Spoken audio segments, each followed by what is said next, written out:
What if I told you this whole situation is not really about talks or warnings? It's more like a strategy game, and every move is setting up the next one. So here's what's going on. Donald Trump says the US is sending a team to Pakistan to talk about the Iran situation. And not just any team, it's being led by JD Vance. At the same time, Trump is still warning Iran, and things are already tense, especially around the Strait of Hormuz, where ships have slowed down again. On the surface, it looks like diplomacy is finally happening. But honestly, the timing feels a bit off, because if you think about it, usually when the US and Iran have issues, they either talk directly behind the scenes or use European countries as middlemen.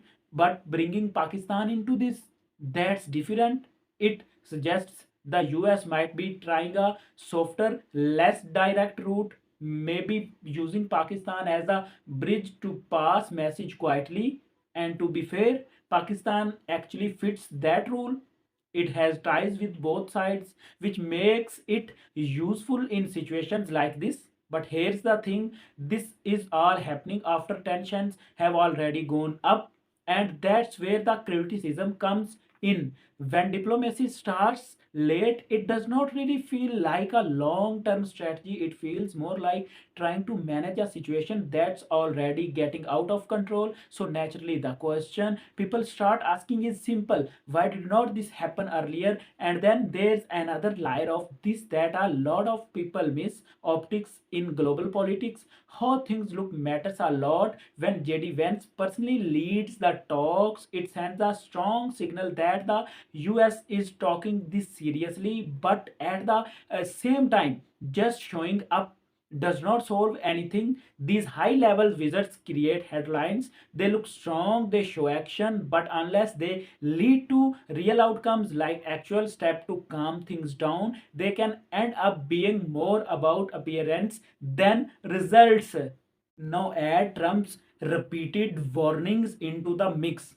He's again saying Iran's infrastructure could be targeted, and yes, that's a classic pressure tactic. The idea is to push the other side into negotiations by showing strength. But the problem is, pressure does not always work the way it's supposed to. Sometimes it does the opposite. When one side uses strong language, the other side often respond in the same way, and slowly both sides get pulled into this cycle where each reaction is stronger than the last. That's how situations escalate, not always because someone planned it that way, but because no one wants to step back and look weak. And once leaders take a strong public position, backing down becomes much harder.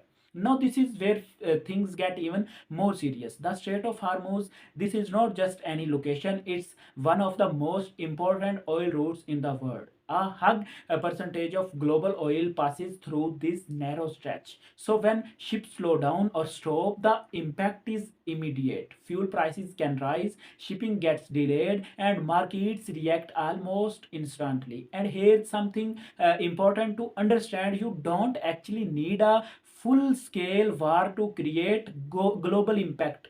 Just controlling a place like this is enough to shake the system. That's what make it such a powerful leverage point. Iran knows this, and that's why actions around this area carry so much weight. But at the same time, you have to look at how the rest of the world is responding, and honestly, it feels reactive, like decisions are being made after things happen instead of preventing them beforehand. And when there's no clear coordinated strategy between major power, situations like this tend to drag on longer and become harder to control.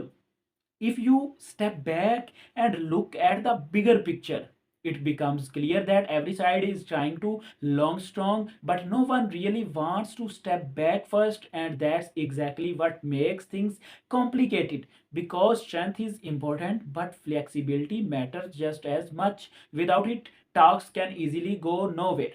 So what happens next? There are a few possibilities. Maybe these talks in Pakistan quietly lead to some progress behind the scenes. Maybe tension slowly start to ease without big announcements, or maybe nothing really changed, just more warnings, more statements, and more uncertainty. And then there's the riskier scenario, miscalculation, where something small gets misunderstood and suddenly things is escalate faster than expected, not because anyone planned it, but because the situation kept building without a pace. At the end of the day, this is not just about who's stronger, it's about who plays it smarter, because in situations like this, the strongest move is not always the loudest one. Sometimes it's the one that stops things from going too far.